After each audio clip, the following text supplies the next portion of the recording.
Everyone in town knew about the house on Briarwood Lane. 10 years ago, the Holloway family died there. Father, mother, 2 children. There was no fire, no break-in, no signs of a struggle. They were just found in different rooms, all facing the walls, their eyes wide open, frozen in pure terror. The official report called it a carbon monoxide leak, but nobody really believed that. The house stayed empty after that. No one would buy it, no one would rent it. Just locked doors, dusty windows, and lights that people swore they saw turn on by themselves. But I moved in anyway. I didn't believe in haunted houses, and to be honest, the price was just too good to refuse. The first night was quiet, almost too quiet. You know, the kind of silence that feels heavy, like it's pressing on your eardrums. That's when I noticed a strange smell. It wasn't rot or mold. It was soap. Clean, old-fashioned soap, like someone had just washed their hands. I followed the scent down the hallway. The bathroom light was on. I was certain I'd turned it off. Inside, the mirror was completely fogged up, as if from a hot shower. And then, a single handprint started to slide slowly down the glass, clearing a path through the steam. I just stood there, frozen. A second later, the mirror was completely clear. Nothing was there. I tried to rationalize it. Condensation.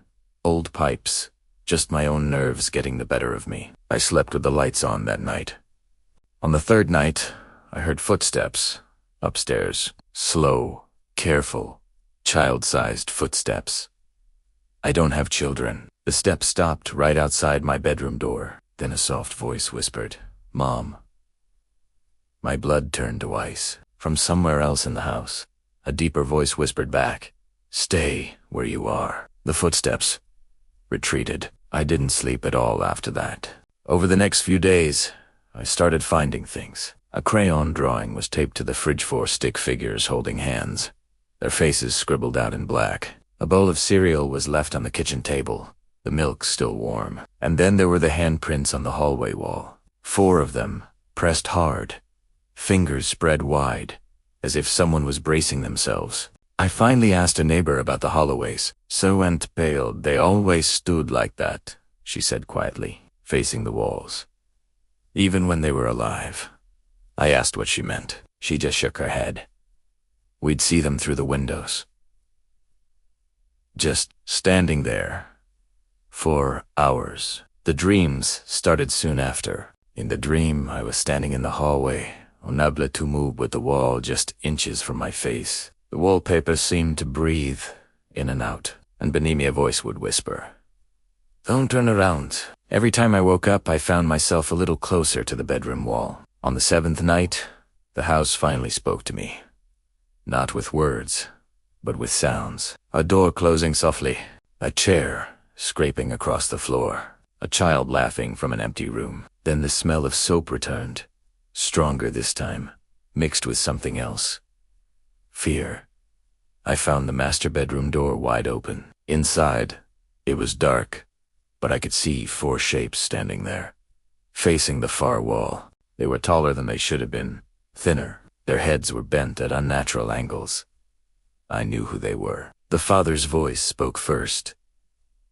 We stayed quiet. We followed the rules. The mother's voice trembled, but the house didn't let us leave. Then one of the children slowly turned its head, just enough for me to see. You hear it now, too, don't you? The walls began to breathe around me. The floorboards pulsed under my feet. The house remembered. I ran. I didn't grab my keys. I didn't pack anything. I ran barefoot into the night. I never went back. They tore the house down a month later. But here's the thing. Sometimes, when I'm alone, I smell soap. Sometimes, I catch myself standing just a little too close to a wall. And late at night, when everything is quiet, I can still hear the house breathing, even though it's gone.